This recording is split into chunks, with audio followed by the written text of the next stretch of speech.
ಗುರುಪೂರ್ಣಿಮೆ ಅನ್ನುವಂಥದ್ದು ಬಹಳ ವಿಶೇಷವಾದ ದಿನ. ಹಾಗೆ ಯಾರಿಗೆ ವಿಶೇಷ ಅನ್ನೋದಾದರೆ ಪ್ರತಿಯೊಬ್ಬರಿಗೂ ಕೂಡ ಬಹಳ ವಿಶೇಷವಾದ ದಿನ. ಯಾಕಂದರೆ ಈ ಒಂದು ಗುರುಪೂರ್ಣಿಮೆ ಅಂತಂದರೆ ಇದು ವಿಶೇಷವಾದ ಆಷಾಢ ಮಾಸದಲ್ಲಿ ಬರುವಂತಹ ಹುಣ್ಣಿಮೆ.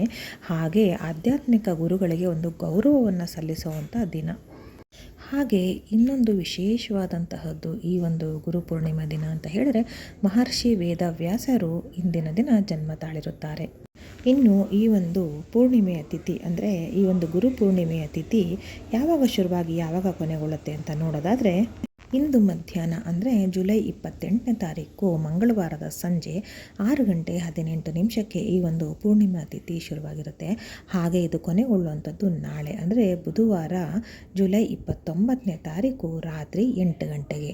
ಈ ಹಿಂದೆ ಕೂಡ ಈ ಒಂದು ಹುಣ್ಣಿಮೆಯ ತಿಥಿ ಶುರುವಾಗಿದ್ದರೂ ಕೂಡ ನಾವು ನಾಳೆ ಯಾಕೆ ಆಚರಣೆ ಮಾಡಬೇಕು ಅನ್ನೋದಾದರೆ, ಈ ವಿಷಯ ನಾನು ತುಂಬ ಸಲ ಹೇಳಿದ್ದೀನಿ. ಏನಂತಂದರೆ, ನಮಗೆ ಸೂರ್ಯೋದಯದ ತಿಥಿಯ ಪ್ರಕಾರ ನಮಗೆ ಯಾವ ತಿಥಿ ಬೇಕು ಆ ಒಂದು ತಿಥಿ ಸಿಗತ್ತೆ ಅನ್ನೋದಾದರೆ ಅಂದಿನ ದಿನ ನಾವೊಂದು ಆ ಒಂದು ಆಚರಣೆಯನ್ನು ಮಾಡಬೇಕಾಗತ್ತೆ. ಹಾಗಾಗಿ ನಾಳೆ ಪೂರ್ತಿ ದಿನಕ್ಕೆ ಹುಣ್ಣಿಮೆಯ ತಿಥಿ ಇರೋದ್ರಿಂದ, ಹಾಗೆ ನಾಳೆ ಬೆಳಗ್ಗೆ ಸೂರ್ಯೋದಯಕ್ಕೆ ಹುಣ್ಣಿಮೆಯ ತಿಥಿ ಇರೋದ್ರಿಂದ ನಾಳೆ ನಾವು ಗುರುಪೂರ್ಣಿಮೆಯನ್ನು ಆಚರಣೆ ಮಾಡಬೇಕಾಗತ್ತೆ. ಇನ್ನು ಆಗಲೇ ಹೇಳಿದೆ, ಪ್ರತಿಯೊಬ್ಬರಿಗೂ ಕೂಡ ಈ ಒಂದು ಗುರುಪೂರ್ಣಿಮೆ ಅನ್ನೋದು ಬಹಳ ವಿಶೇಷವಾಗಿರುತ್ತೆ ಅಂತ. ಯಾಕೆ, ಹೇಗೆ, ಏನು, ಹಾಗೆ ಈ ಒಂದು ಗುರುಪೂರ್ಣಿಮೆ ದಿನ ಹೇಗೆ ನಾವು ಆಚರಣೆಯನ್ನು ಮಾಡಬೇಕು, ಗುರುಗಳ ಆಶೀರ್ವಾದವನ್ನು ಹೇಗೆ ಪಡೆಯಬೇಕು, ಗುರುಗಳ ಒಲವು ನಮ್ಮ ಮೇಲೆ ಹೇಗೆ ಬರೆಸ್ಕೊಳ್ಬೇಕು, ಹಾಗೆ ನಮ್ಮ ಎಲ್ಲ ಕಷ್ಟಗಳಿಗೂ ಒಂದು ಪರಿಹಾರವನ್ನು ನಾವು ತಗೋಬೇಕು ಅಂದರೆ ಏನು ಮಾಡಬೇಕು ಅನ್ನೋದನ್ನು ಈ ವಿಡಿಯೋದಲ್ಲಿ ಹೇಳ್ತಾ ಹೋಗ್ತೀನಿ. ವಿಡಿಯೋನ ಎಲ್ಲೂ ಕೂಡ ಸ್ಕಿಪ್ ಮಾಡದೆ ಕೊನೆ ತನಕ ಪೂರ್ತಿಯಾಗಿ ನೋಡ್ತಾ ಹೋಗಿ. ಹಾಗೆ ಈ ಒಂದು ಮಾಹಿತಿ ನಿಮ್ಗೆ ಇಷ್ಟ ಆದರೆ ದಯವಿಟ್ಟು ನನ್ನ ಯೂಟ್ಯೂಬ್ ಚಾನಲನ್ನು ಸಬ್ಸ್ಕ್ರೈಬ್ ಮಾಡ್ಕೊಳ್ಳಿ. ಈ ಒಂದು ಮಾಹಿತಿ ನಿಮ್ಮ ಫ್ರೆಂಡ್ಸ್ ಆ್ಯಂಡ್ ಫ್ಯಾಮಿಲಿಗೆ ಅವಶ್ಯಕತೆ ಇತ್ತು ಅಂತ ಹೇಳಿದ್ರೆ ಖಂಡಿತ ಅವರೊಟ್ಟಿಗೆ ಇದನ್ನು ಶೇರ್ ಮಾಡಿ. ಇನ್ನು ನಾಳೆ ಬೆಳಗ್ಗೆಯಿಂದ ನೀವು ಗುರುಪೂರ್ಣಿಮೆಯ ಆಚರಣೆಯನ್ನು ಮಾಡ್ಬೋದು. ಇನ್ನು ಯಾವ ಹೊತ್ತಿನಲ್ಲಿ ನೀವು ಒಂದು ಗುರುಪೂರ್ಣಿಮೆಯ ಆಚರಣೆಯನ್ನು ಮಾಡಬೇಕು ಅನ್ನೋದಾದರೆ, ನಾಳೆ ಇಡೀ ದಿನಕ್ಕೆ ಈ ಒಂದು ಪೂರ್ಣಿಮೆ ತಿಥಿ ಸಿಕ್ಕತ್ತೆ. ಯಾಕಂದರೆ ಇಂದು ಸಂಜೆ 6:18 ಶುರುವಾಗಿದೆ.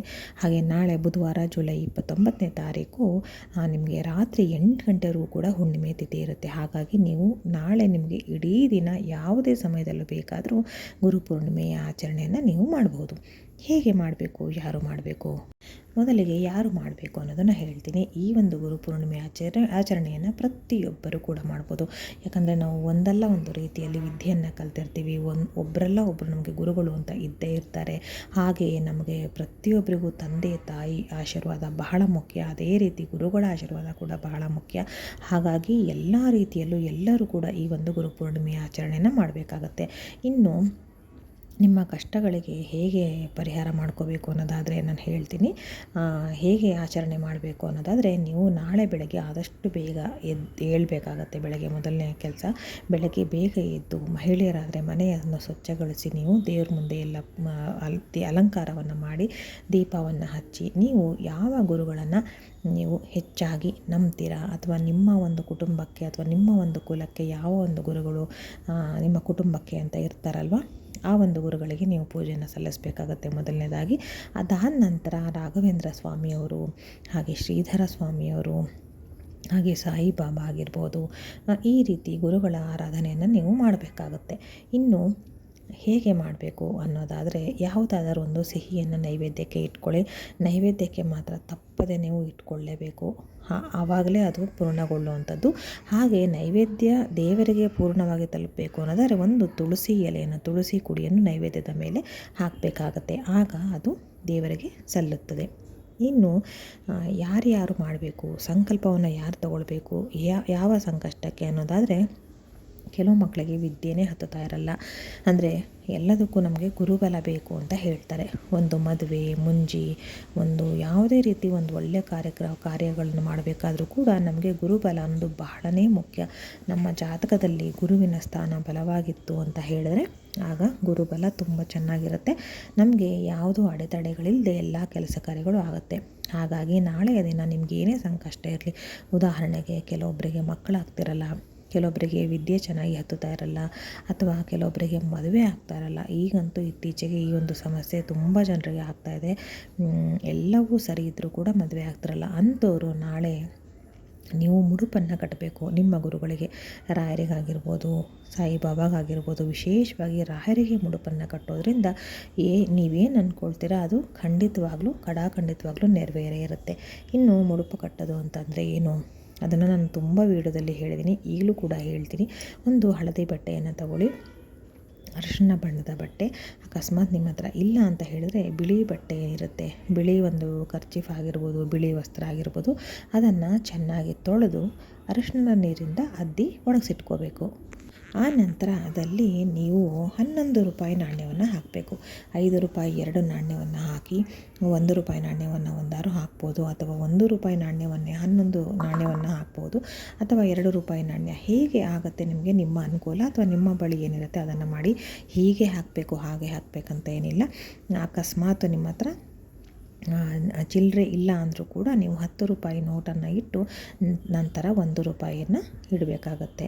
ನೀವು 11 ಮೇಲೆ ಎಷ್ಟು ಬೇಕಾದ್ರೂ ನೀವು ಈ ರೀತಿ ಒಂದು ಮುಡುಪನ್ನು ಕಟ್ಬೋದು. ಆದರೆ 11 ಅಂದರೆ 1 ಕೊನೆಗೊಳ್ಳೋದ್ರಲ್ಲಿ ಬಹಳನೇ ಶಕ್ತಿ ಇರುತ್ತೆ. ಅದರಲ್ಲೂ ವಿಶೇಷವಾಗಿ 11 ಸಂಖ್ಯೆ ಬಹಳ ನಮ್ಮ ಈ ಕೆಲಸಗಳನ್ನು ಸುಖವಾಗಿ ಮುಗಿಸುತ್ತೆ ಅಥವಾ ಸುಖವಾಗಿ ಮಾಡಿಕೊಡುತ್ತೆ ಅಂತ ಹೇಳಲಾಗುತ್ತೆ. ಹಾಗಾಗಿ 11 ರೂಪಾಯಿ ನಾಣ್ಯವನ್ನು ನೀವು ಇಡಬೇಕಾಗುತ್ತೆ. ಹೇಗೆ ಇಡಬೇಕು ಅನ್ನೋ ಪ್ರಶ್ನೆಗೆ ಇಲ್ಲಿದೆ ಉತ್ತರ. ಆ ಒಂದು ಬಟ್ಟೆಯನ್ನು ಪೂರ್ತಿ ಒಣಗಿಸಿ ಇಟ್ಕೊಳ್ಳಿ, ಹಸಿ ಬಟ್ಟೆಗೆ ಹಾಕಬೇಡಿ. ಆ ಒಂದು ಬಟ್ಟೆಗೆ ಸ್ವಲ್ಪ ಅರಿಶಿನ, ಸ್ವಲ್ಪ ಕುಂಕುಮ, ಹಾಗೆ ಒಂದು ಸ್ವಲ್ಪ ಅಕ್ಷತೆ ಕಾಳು, ಜಾಸ್ತಿ ಹಾಕಬಾರ್ದು, 1-2 ಕಾಳು ಅಕ್ಷತೆ ಕಾಳನ್ನು ಹಾಕಿ, ಹಳದಿ ಬಣ್ಣದ ಹೂವು ನೆನ್ಪಿಟ್ಕೊಳ್ಳಿ, ಹಳದಿ ಬಣ್ಣದ ಹೂವನ್ನೇ ಹಾಕಬೇಕಾಗತ್ತೆ. ಡಾರ್ಕ್ ಆದರೂ ಪರವಾಗಿಲ್ಲ, ಲೈಟ್ ಆದರೂ ಪರವಾಗಿಲ್ಲ. ಹಳದಿ ಬಣ್ಣದ ಸೇವಂತಿಗೆ, ದಾಸವಾಳ, ಯಾವುದೇ ಹೂವಾದರೂ ಪರವಾಗಿಲ್ಲ.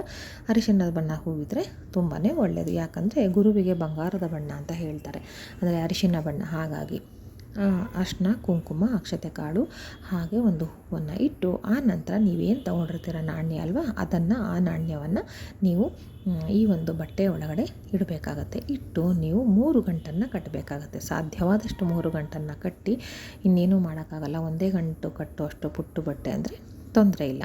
ಆದರೆ ತುಂಬ ದೊಡ್ಡದಾಗಿದ್ದು ಬಟ್ಟೆ ಹೆಚ್ಚು ಕಟ್ಟಿಬಿಟ್ಟು ನೀವು ಅದನ್ನು ಎಕ್ಸ್ಟ್ರಾ ಇರೋದನ್ನು ಕತ್ತರಿ ತಗೊಂಡು ಕಟ್ ಮಾಡೋದೆಲ್ಲ ಮಾಡಬಾರ್ದು, ಸರಿನಾ? ಸೊ ಈ ರೀತಿ ಕಟ್ಟಿ ಅದನ್ನು ನಿಮ್ಮ 2 ಕೈಗಳಲ್ಲಿ ಇಟ್ಕೊಂಡು ಗುರುಗಳಿಗೆ ಬೇಡ್ಕೊಳ್ಳಿ, ನಿಮ್ಮ ಸಂಕಲ್ಪವನ್ನು ಇಟ್ಕೊಳ್ಳಿ. ಅಂದರೆ ಏನು ಸಮಸ್ಯೆ ಇದೆ, ಅದೇನು ಪರಿಹಾರ ಆಗಬೇಕು ಅಂತ ನೀವು ಯಾವುದೇ ಸಹ ನಿಮ್ಮ ಮನೆಯಲ್ಲಿ ರಾಘವೇಂದ್ರರ ಫೋಟೋನು, ನೀವು ಯಾವ ದೇವರನ್ನು, ಯಾವ ಗುರುಗಳನ್ನು ಆರಾಧನೆ ಮಾಡ್ತೀರಾ ಅವರ ಫೋಟೋ ಅಥವಾ ವಿಗ್ರಹದ ಮುಂದೆ ಈ ಒಂದು ಸಂಕಲ್ಪವನ್ನು ನೀವು ಕಣ್ಣು ಮುಚ್ಚಿ ಬೇಡ್ಕೊಳ್ತಾ ಕೈಯಲ್ಲಿ ಇಟ್ಕೊಂಡು ಅದನ್ನು ಬೇಡ್ಕೊಳ್ಳಿ. ಹಾಗೆ ಆ ಒಂದು ಕೆಲಸ ಆದಮೇಲೆ ಈ ಒಂದು ಕಾಣಿಕೆಯನ್ನು ತಂದು ನಿನಗೆ ಒಪ್ಪಿಸ್ತೀನಿ ದೇವರೇ, ಗುರುವೇ ಅಂತ ಬೇಡಿಕೊಂಡು ಅದನ್ನು ನೀವು ದೇವರ ಮುಂದೆ ಇಡಬೇಕಾಗುತ್ತೆ. ಆಮೇಲೆ ಯಥೇಚ್ಛವಾಗಿ ಪೂಜೆಯನ್ನು ಮಾಡಿ, ಈ ಒಂದು ಏನು ನೀವು ಹರಕೆ ಕಟ್ಕೊಂಡಿರ್ತೀರ, ಸಂಕಲ್ಪ ಮಾಡಿರ್ತೀರ, ಮುಡುಪನ್ನು ಕಟ್ಟಿರ್ತೀರ, ಅದನ್ನು ನಿಮ್ಮ ಕೆಲಸ ಆದ ಕೂಡಲೇ ನೀವು ತಗೊಂಡೋಗಿ ಗುರುಗಳ ಮಠಕ್ಕೆ ನೀವು ಕೊಡಬೇಕಾಗುತ್ತೆ.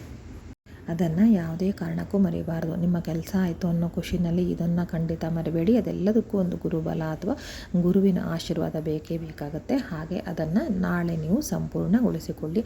ಎಲ್ರಿಗೂ ಕೂಡ ಗುರುಗಳ ಆಶೀರ್ವಾದ ದೊರೆಯಲಿ, ಗುರು ಕೃಪೆ ಸಿಗಲಿ, ಗುರುಬಲ ದೊರೆಯಲಿ ಅಂತ ನಾನು ಬೇಡ್ಕೊಳ್ತೀನಿ. ಎಲ್ರಿಗೂ ಕೂಡ ಒಳ್ಳೆಯದಾಗಲಿ. ಧನ್ಯವಾದಗಳು.